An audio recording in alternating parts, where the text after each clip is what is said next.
Samastha Kerala Jamiyyathul ഉലമയുടെ general സെക്രട്ടറിയും കാസർഗോഡ് സംയുക്ത ജമാഅത്ത് ഖാദിയുമായ മഹാനായ ഷെയ്ഖുൽ ജാമിയ ആലിക്കുട്ടി ഉസ്താദ് വഫാത്തായിരിക്കുകയാണ്. ഇന്നാ ലില്ലാഹി വ ഇന്നാ ഇലൈഹി റാജിഊൻ.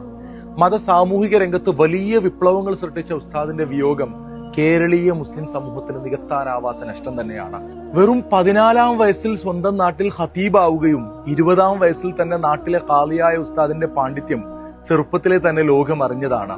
ഉസ്താദിന്റെ ജീവിതത്തിൽ വലിയ വഴിത്തിരിവായ ഒന്നായിരുന്നു പട്ടിക്കാട് ജാമിയ നൂരിയയിലെ 4 വർഷത്തെ പഠനം. വെറും ഒരാഴ്ച മാത്രം സ്കൂൾ പഠനം നടത്തിയ ഉസ്താദ് ഉമർ അൽ ശിഹാബ് തങ്ങളിൽ നിന്ന് ഇംഗ്ലീഷും KP ഉസ്മാൻ സാഹിബിലൂടെ ഉറുദും സ്വായത്തമാക്കിയാണ് ആഗോളതലത്തിൽ തിളങ്ങിയത്. ബഹുമാനപ്പെട്ട ഷംസുൽ ഉലമ അതുപോലെ കോട്ടുമൽ ഉസ്താദ് ഉൾപ്പെടെയുള്ള പ്രമുഖരുടെ പ്രിയ ശിഷ്യനായി 1968 പഠനം പൂർത്തിയാക്കുന്നത്.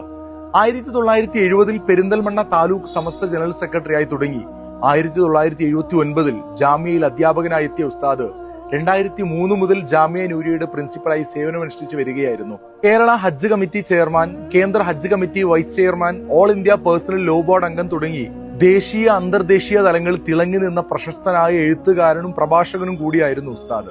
സ്ഥാനമാനങ്ങളുടെ വലിയൊരു നിര തന്നെ ഉണ്ടായിട്ടും ലാളിത്യത്തിന്റെ നിദർശനമായിട്ടായിരുന്നു ഷെയ്ഖുന ജീവിച്ചത്. അള്ളാഹു ഉസ്താദിന്റെ ദറജകൾ ഉയർത്തി അവരോടൊപ്പം നാളെ നമ്മയും ജന്നാത്തുൽ ഫിർദൗസിൽ ഒരുമിച്ച് കൂട്ടുമാറാവട്ടെ. ആമീൻ യാ റബ്ബൽ ആലമീൻ.